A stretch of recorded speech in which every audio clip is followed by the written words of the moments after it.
Is the mid-engine Eclipse damaged for the millionth time? That's what we're gonna find out today. And if it is, we're gonna fix it. We're going to do a compression test, a leak down test. We're gonna pull off the turbo, replace the turbo if it needs to be, but mostly replace the coolant lines. We're going to look down the bores, make sure none of the pistons have turned into melted pistons, and do a couple other things. Oil change, yada, yada, yada. Now, if you missed the dyno video, I'll have a link up wherever it is. Go watch that, figure out what happened. We have done a little bit of diagnosing already, and we have found out that the base timing was off. It was about 11 degrees off. We're thinking that's why the car was making 0 power pretty much on 25 pounds of boost. Obviously not ideal. Before we start doing any of the health checks, I just want to take a look underneath it.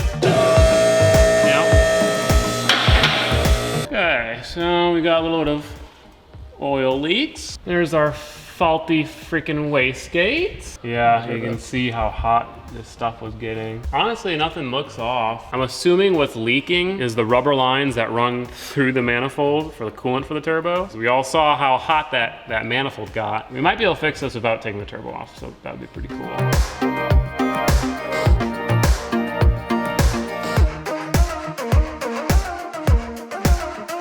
This thing might blow up. Oh, okay. So yeah, it's like 25 pounds is when it starts closing.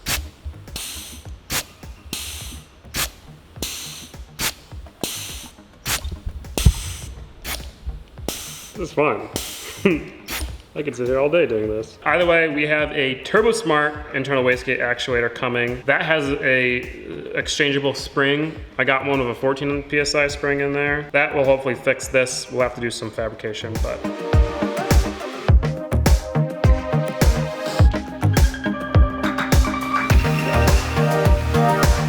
Rated up to 1100 degrees Fahrenheit of continuous heat. So our exhaust manifold got at least that hot, probably hotter. But it doesn't look like the manifold's cracked or anything, so that's good. And it looks like the turbo's okay. Leak down tester, compression tester, and a bore gauge. Let's go ahead and take all the plugs out and look at the pistons first.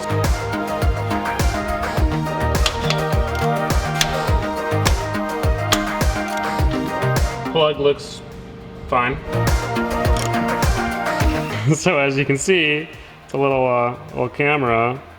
So it gets rotated a bit. Oh wait. We've got the motor set to bottom dead center, just so we can see the piston the best. Okay, it's recording.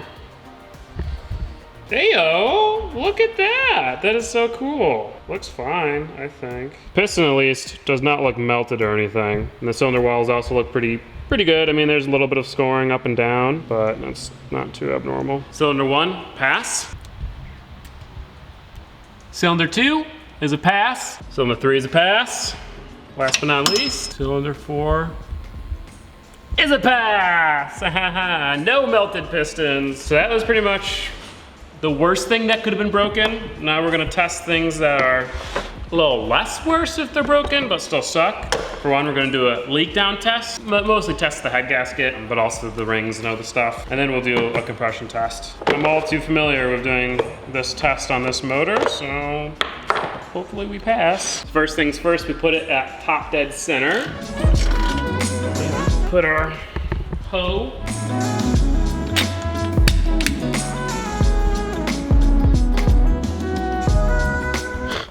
Holy shit. Bro, that is a near perfect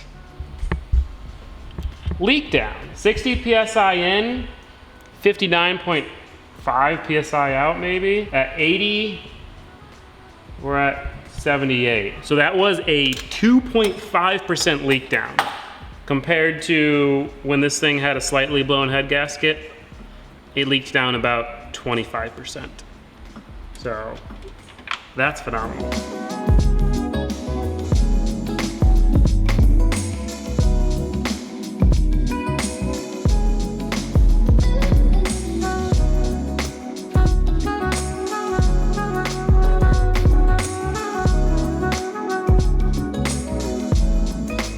So cylinder 1 was definitely the best one at 2.5% leak down.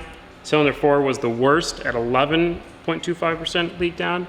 But that is still half of what it was when I had a blown head gasket. So that's all good. Not a blown head gasket. Let's do a compression test, even though it's kind of pointless since we just did leak on this.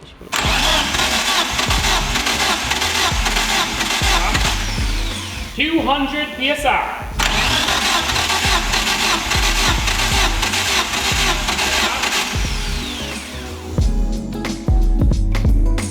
So we might have a blown up car, but it's not the Eclipse, it's a VIDS. But gotta clean up all of the metal flake in this pan before draining the oil for the Eclipse. Don't wanna give myself a little scare, you know?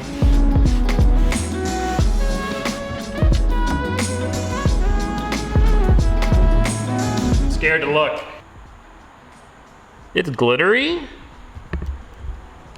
Glitter is normal on a motor for the first, you know, thousands of miles. This motor still only has technically probably like 200 miles on it, but 200 miles in a dyno session with lots of boost and bad timing and all sorts of stuff. Yeah, I mean, looks good. Nothing of concern, at least. I think it's the first time, possibly ever, besides the last oil change with this motor, that this car didn't throw us a curveball. So thank goodness. Now we just have to fix the coolant leak, wherever that's coming from.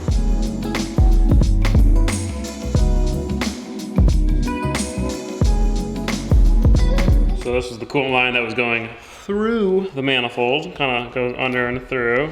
Honestly, it's really not that bad, but it's definitely at the end here. It literally cooked. Like it's like charred, like you cook something over a fire. Surprised it's not worse than this, honestly. But yeah, that's a confirmed coolant leak right there. Hopefully that's the only one. What I think I'm gonna do is instead of routing it through the manifold, kind of route it out and around. That's how it was when it was in the front engine. But it looked cleaner going through the manifold, but obviously that has some issues, which is why I use this. But even this stuff, the reflective tape melted off of it. So yeah, that's pretty wild. The actual fiberglass part is still there.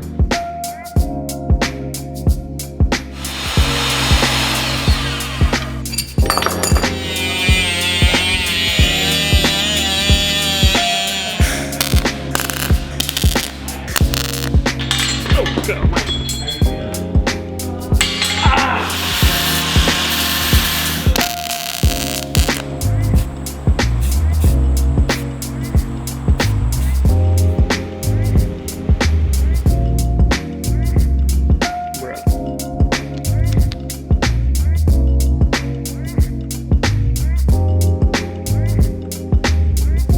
To all the haters of the swirl exhaust, the winner of the Eclipse, Brad, he likes the swirl exhaust. So screw you.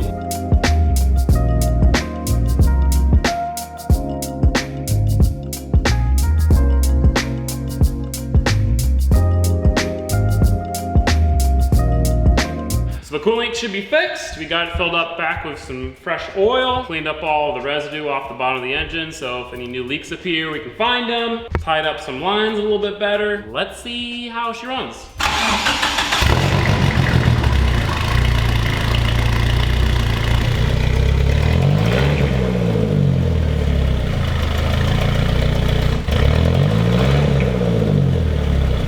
Seems like we fixed the coolant leak, so that's good.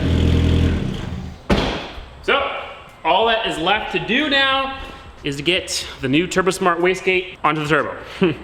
So here is our new Turbosmart Iwg 75. This will fix our overboosting issue that we were having on the dyno, but it does still have a pretty strong spring in there. So for baseline stuff, we're gonna go ahead and swap the spring out to a even lighter spring. Then we can go rip it on the street, or at least maybe try. So it's got a 14 PSI spring in there. So it takes 14 pounds to start moving it.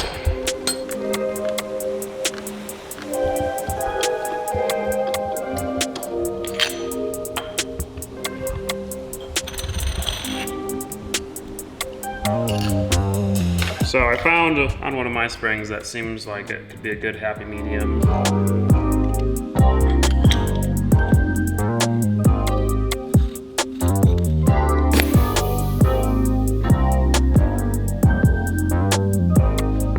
thing's a terrible way to test it because it's hard to just to put a little bit of pressure in it, but it'll be good.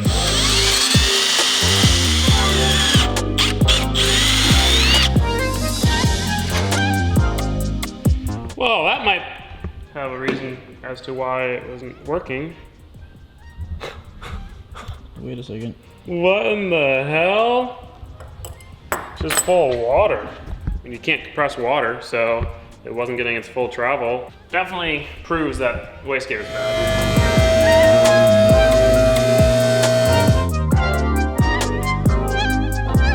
This old wastegate had a bit of an issue where it came really close to the turbo. I had a theory that things kind of got binded up every once in a while. So for this new one, we're gonna fix that. Gonna put a little S in this, bend it out one way, weld it, bend it back the other way, weld it. Thankfully, the factory mount for the old actuator seems to line this one up perfectly, as long as we that's this.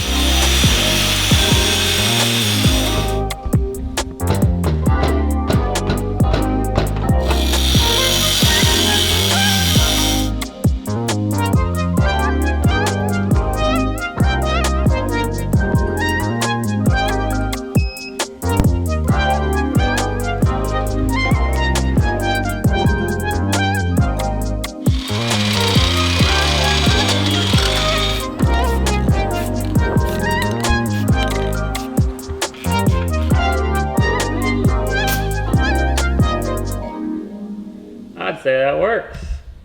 You know, I'm thinking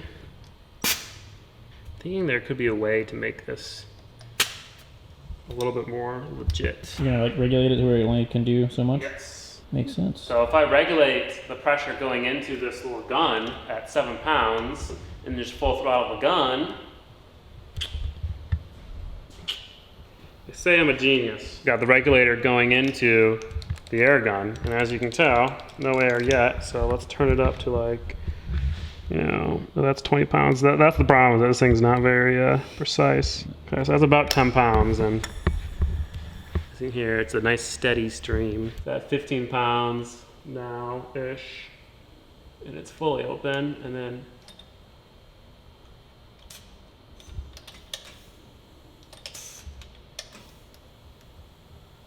so it starts to open at like 7 pounds, so that's perfect. Exactly what the spring said it would. Keep in mind that old wastegate, when we did this, was the more, you know, actual legit setup at the dyno. It was like, yeah, 20 pounds of boost is when it started to open. So that's fixing our overboosting issue. I'm gonna give this new wastegate a shot.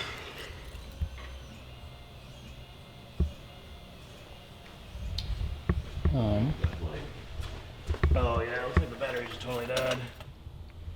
10 volts. This car just is fighting with every bit it has to make me spend more money on it. I got another 150 bucks down the drain. It's like, bruh. I don't even get to keep it.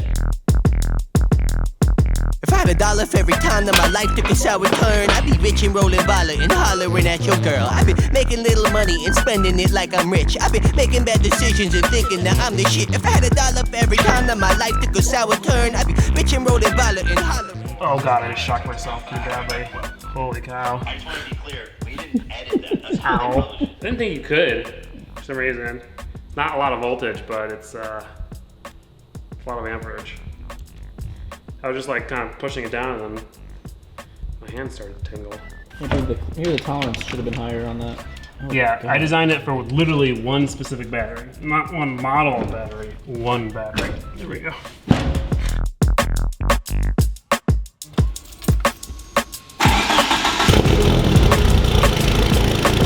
We checked base timing again, just to double check, and it's still perfect, so let's go ahead and give it a drive.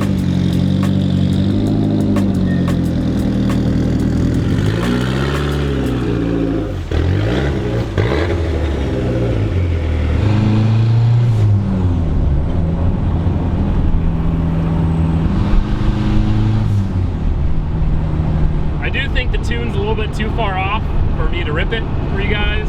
Well, let me check one more time. So it's like 14s. Yeah, no, it leans out. Okay. No go on the ripping. The change in timing obviously has thrown the rest of the tune way off, so That's okay.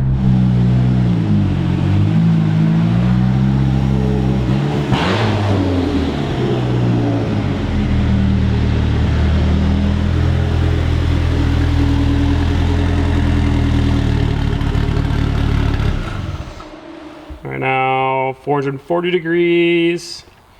Coolant overflow tank, 300 degrees. Firewall. Oh man, 150 degrees. The window, only 140 degrees. Valve cover, 180. Intake manifold, 130. Throttle body, 125. What about the intercore? Only 100 degrees. Hey, yo! This thing's really fun. I don't have the time, bro, I don't wear a watch. I'ma move regardless, just like the clock. Been around here before, I've been on this block. 25 to life bit, I live on this rock. Planet Mars, dog, my planet raw. Took trips and landed far. Took hits I can't ignore. My chest got a black hole, I dealt with a black crow.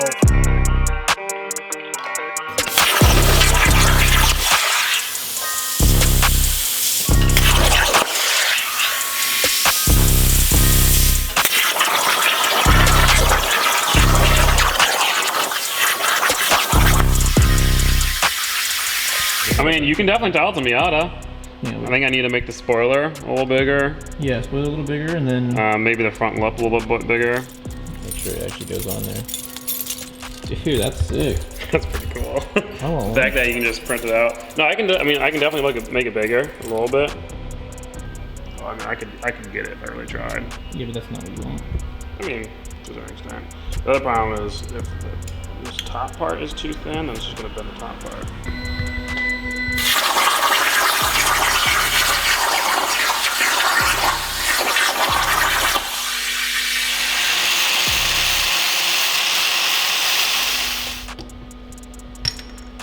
But already, look, it bent the top there. Oh yeah. Definitely works though.